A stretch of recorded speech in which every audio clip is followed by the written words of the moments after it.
Hi! In front of me is Samsung Galaxy M04 and today I would like to show you how you can operate pop-up view on this device.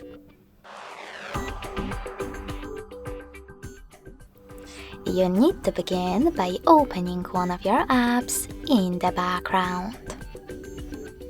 Now click on the icon of your app and select Open in Pop-up View. As you can see, after that, I can use my app in this little window. If you wish to move it around, hold this line at the top and drag it. You can always turn it into a bubble by tapping on it and then access it by clicking on the bubble. If you want to use your app, overlay the other one, just access the other one and use both at the same time.